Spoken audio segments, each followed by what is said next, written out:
Hello friend, welcome to Competitive Physics. Today we are going to learn how to solve frequency of dipole when it is slightly shifted from its mean position in an electric field. मतलब मैं इसे dipole का frequency find out करना है अगर इसको हम mean position से थोड़ा सा शिफ्ट कर दें। ये इसका मीन पोजीशन है, ये डाइपोल है, ये प्लस क्यू है माइनस क्यू है, इसके बीच का डिस्टेंस टू है, तो ये सिस्टम है एक डाइपोल बनाएगा। राइट, डाइपोल का डेफिनेशन है this is arrangement of two equal and opposite charge located as a fixed distance to a। तो this system makes a dipole. अब ये किसी इलेक्ट्रिक फील्ड में पड़ा हुआ है। मान लीजिए इलेक्ट्रिक फील्ड इंटेंसिटी है, इसका डायरेक्शन ये है। पॉजिटिव चार्ज इधर है, निगेटिव चार्ज इधर है, तो ये स्टेबल पोजीशन में है ये। राइट, ये स्टेबल पोजीशन में है। मतलब अगर इसको इसकी स्टेबल पोजीशन से थोड़ा सा इधर उधर शिफ्ट करेंगे तो ये फिर से इसी पोजीशन पे आने की कोशिश करेगा। इसे कहते हैं इसको स्टेबल पोजीशन। राइट, चलिए मान लीजिए हम थोड़ा सा इसको शिफ्ट कर देते हैं। अच्छा, इस डाइपोल में किस तरीके का मोशन होगा? एंगुलर मोशन होगा। राइट, इस तरीके से ये रोटेट करेगा, एंगुलर मोशन होगा। अगर हम इसको उठा के इधर शिफ्ट कर दिए थोड़ा सा, तो इसकी पोजीशन नहीं वाली ये पोजीशन हो जाएगी, एंगल थीटा बन रहा है। अब देखिए ये क्यों अपने ओरिजिन पोजीशन पे आएगा, इसका वजह क्या है? ये पॉजिटिव चार्ज है, ये इलेक्ट्रिक फील्ड है, इस डायरेक्शन में एक फोर्स होगा, वो कितना होगा? F equal to Q E होगा। राइट, इसी तरीके से इधर भी एक फोर्स होगा अपोजिट डायरेक्शन में, क्यू ई, है ना। ये एक कपल बना रहे हैं, मोमेंट बना रहे हैं, जिसे डाइपोल मोमेंट कहते हैं, कपल कहते हैं। इस कपल की वजह से ये फिर से अपने पोजीशन पे आने की कोशिश करेगा।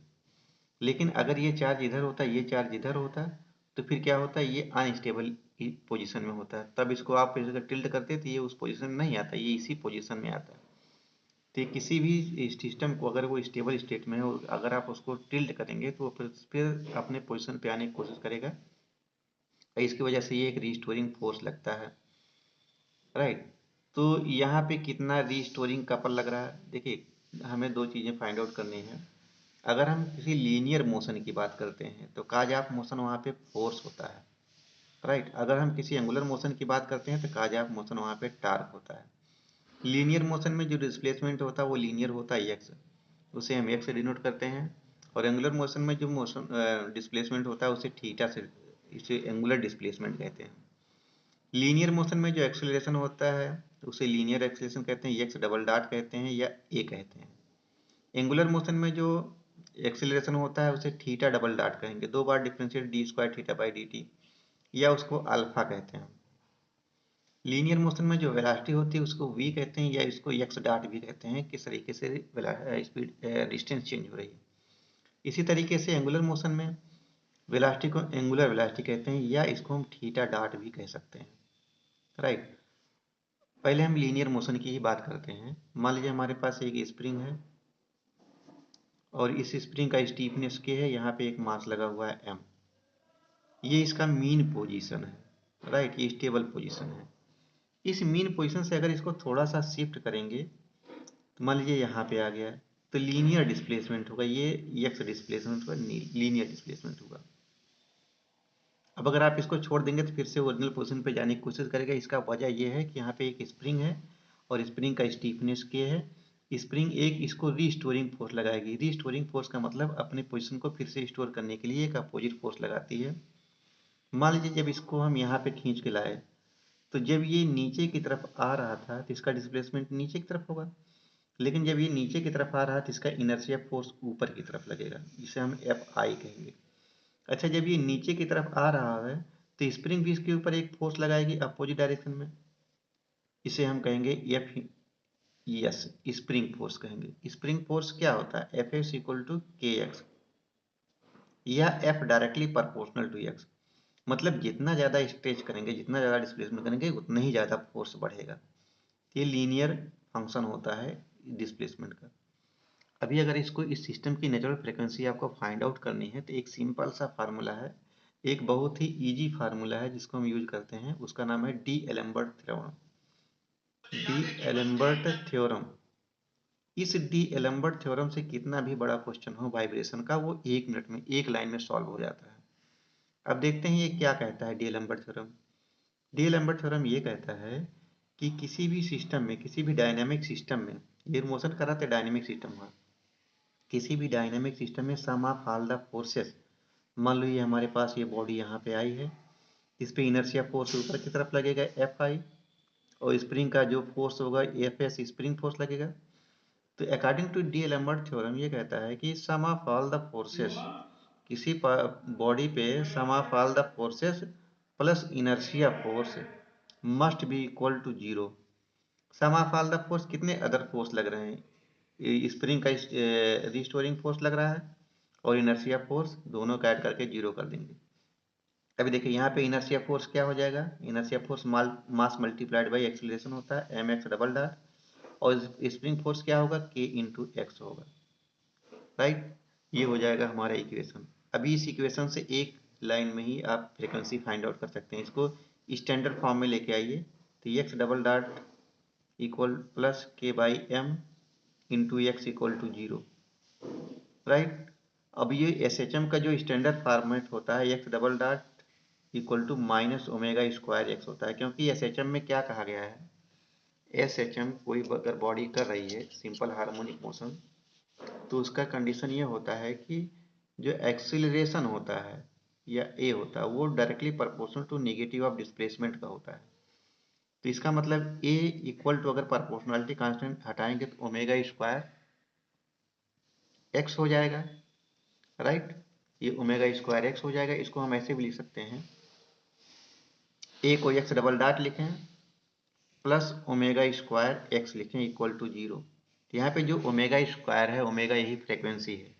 अब इस इक्वेशन को और इस इक्वेशन को, इक्वेशन नंबर 1 इक्वेशन नंबर 2 को अगर कंपेयर करें तो हम लिख सकते हैं ओमेगा स्क्वायर इक्वल टू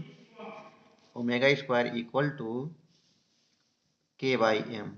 तो यहाँ पे जो फ्रीक्वेंसी हो जाएगी omega equal to under root K by M, ये हो जाएगी फ्रीक्वेंसी, राइट। ये हो जाएगी फ्रीक्वेंसी।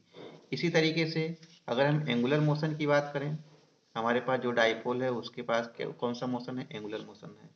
इस एंगुलर मोशन में जो अगर इसको हम थीटा थीटा इस डायरेक्शन में डिस्प्लेस किया तो यहाँ पे इनर्शिया टार्क लगेगा अपोजिट डायरेक्शन में, और इस ये जो डाइपोल है इसका रीस्टोरिंग फोर्स लगेगा। अच्छा, डाइपोल का रीस्टोरिंग फोर्स कितना होगा, टॉर्क। यहाँ पे एंगुलर मोशन हो रहा था, काज ऑफ मोशन टॉर्क, हमेशा टॉर्क को बैलेंस करेंगे। जैसे डी लैम्बर्ट थ्योरम कहता है ये फोर्स के लिए है, ये क्योंकि लीनियर मोशन है। इसी तरीके से अगर एंगुलर मोशन होगा तो वहाँ पे डी लैम्बर्ट थ्योरम टॉर्क के लिए हो जाएगा। तो यहाँ पे देखते हैं कितना कपल लग रहा है। तो जो रीस्टोरिंग कपल होगा, रीस्टोरिंग कपल मतलब अपनी पोजीशन को फिर से रीस्टोर कर, ये इसका मेन पोजीशन है, इसी पोजीशन को फिर से स्टोर करने के लिए जो कपल लगेगा उसको कहते हैं रीस्टोरिंग टॉर्क। ये किसके बराबर होता है, फोर्स। देखिए यहाँ पे एक फोर्स है, एक फोर्स है, एक फोर्स मल्टीप्लाइड बाई दोनों के बीच का परपेंडिकुलर डिस्टेंस। ये 2a है तो ये कितना हो जाएगा 2a cos थीटा, लेकिन ये परपेंडिकुलर डिस्टेंस है तो हमें ये लेना है। तो टार्क क्या होता है, कोई एक force QE into multiplied by ये परपेंड दोनों फोर्स के बीच का डिस्टेंस, ये फोर्स है ये फोर्स है, इसके परपेंडिकुलर डिस्टेंस हो जाएगा 2a साइन थीटा। चूंकि ये जो थीटा है बहुत ही कम है तो हम साइन थीटा को थीटा भी लिख सकते हैं। इसको हम इस तरीके से लिखेंगे Q इंटू 2a इंटू ई साइन थीटा, इसको लिख सकते हैं।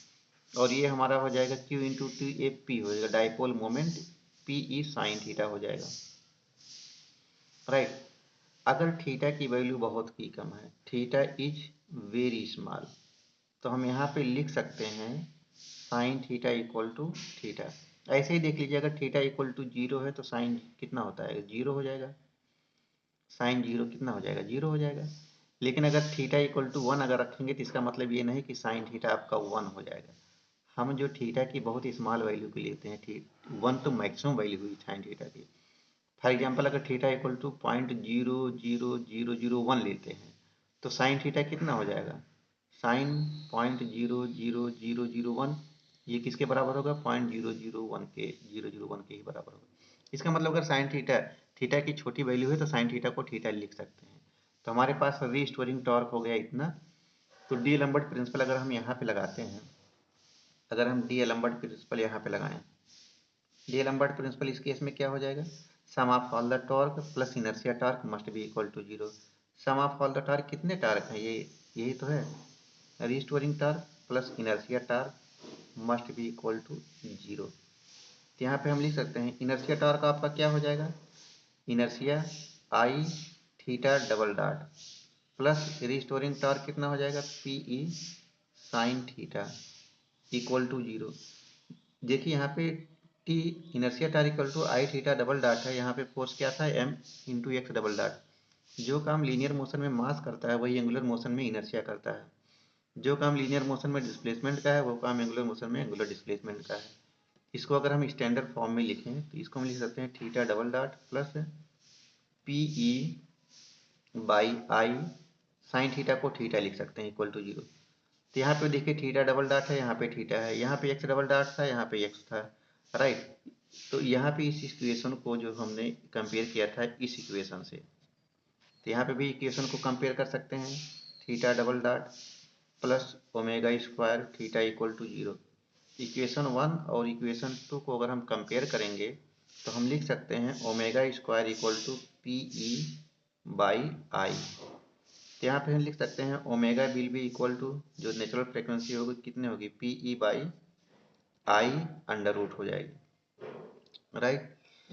अच्छा यहाँ आई क्या है, आई इनर्शिया है। ये जो डाइपोल है ना इसको इस तरीके से एज्यूम कर सकते हैं, ये हमारे पास जो डाइपोल है ये मान सकते हैं हमारे पास एक मास m है और एक मास m है, इस पोजीशन O के अबाउट ये रोटेट कर रहा है।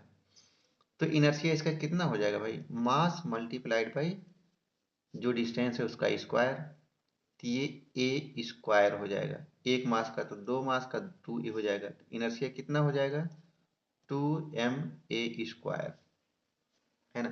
तो यहाँ पे अगर हम ओमेगा की वैल्यू रखें, ओमेगा इक्वल टू क्या है हमारे पास, p E by I 2ma square, और p क्या है हमारे पास, p क्या है, p equal to q into a है, q into 2a e by 2ma square, है ना। यहाँ से 2 से 2 कैंसिल हो गया, a से a कैंसिल हो गया, तो हमारे पास जो ओमेगा बचा वो कितना हो जाएगा, हमारे पास जो ओमेगा होगा कितना हो जाएगा, omega will be equal to q into E by m into a, ये हो जाएगा। अगर हम इसको स्प्रिंग और मास की फ्रीक्वेंसी से कंपेयर करें तो ये कितना आया था, under root K by M आया था। इसको अगर दोनों को कंपेयर करें तो हम लिख सकते हैं जो स्टीफनेस का काम करेगा किस क्या होगा, वो क्यू ई बाई ए हो जाएगा। इसका यूनिट कितना होता है, न्यूटन बाई मीटर या मिलीमीटर, तो हमारा स्टीफनेस का काम करेगा, राइट। तो ये सिंपल है, किस तरीके से फ्रीक्वेंसी फाइंड आउट कर सकते हैं। अच्छा फ्रीक्वेंसी फाइंड आउट कर लिए हैं तो आप टाइम पीरियड भी फाइंड आउट कर सकते हैं, जैसे omega equal to 2 pi F, ये सर्कुलर फ्रीक्वेंसी है और ये लीनियर फ्रीक्वेंसी है, इसको हम ऐसे लिख सकते हैं 2 पाई/टी, ये टाइम पीरियड हो जाएगा। तो टाइम पीरियड क्या हो जाएगा, 2 pi T equal to under root q E by m a, right. तो यहाँ से t will be equal to 2 pi, इधर चला जाएगा इधर चला जाएगा, ये आ जाएगा ma/QE, this will be the time period. अगर इसको आप शिफ्ट करके यहाँ पे कर देंगे तो इस मीन पोजीशन के इधर उधर इस तरीके से ये वाइब्रेशन करता रहेगा। इसका जो टाइम पीरियड होगा, टाइम पीरियड मतलब एक सेकंड में कितनी बार ये वाइब्रेट करेगा इस मीन पोजीशन से, इस तरीके से this will be the time period. एक सेकंड में कितने नंबर ऑफ टाइम ये वाइब्रेट कर रहा है, दिस सॉरी एक सेकंड में कितनी बार ये वाइब्रेट कर रहा है, ये this will be the frequency of this system. लेकिन एक कंप्लीट साइकिल पूरा करने में क्या टाइम लगता है उसे टाइम पीरियड कहते हैं। मान लीजिए यहाँ से शुरू किए हमने, सॉरी यहाँ से यहाँ ले गए, फिर यहाँ से यहाँ आएगा, फिर यहाँ से यहाँ जाएगा इस तरीके से, और फिर यहाँ से यहाँ आ जाएगा। एक साइकिल कंप्लीट करने में जो टाइम लगता है उसे टाइम पीरियड कहते हैं, और एक सेकंड में कितनी साइकिल कंप्लीट करता है वो फ्रीक्वेंसी होती है, राइट। यहाँ तक समझ में आ गया।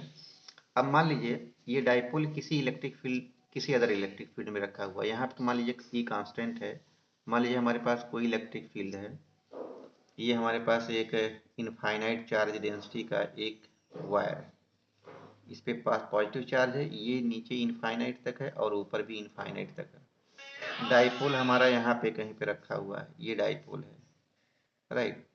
तो इसके सेंटर पे इस सिस्टम की वजह से कितना इलेक्ट्रिक फील्ड होगा, ये कितना होगा, lambda by 2 pi epsilon naught into ये डिस्टेंस x होता है, यही होता है। अब ये E की वैल्यू को आप यहाँ पे रख सकते हैं, उसके बाद फाइंड आउट कर सकते हैं कितनी फ्रीक्वेंसी होगी। चलिए रखते हैं, omega equal to Q E की वैल्यू ये रख दीजिए lambda by 2 pi epsilon naught into X into M, तो ये हो जाएगी फ्रीक्वेंसी आपका सिस्टम। अब ई की वैल्यू आपको चेंज करते जाइए, डिफरेंट डिफरेंट इलेक्ट्रिक फील्ड में आप नेचुरल फ्रीक्वेंसी फाइंड आउट कर सकते हैं। Thank you very much.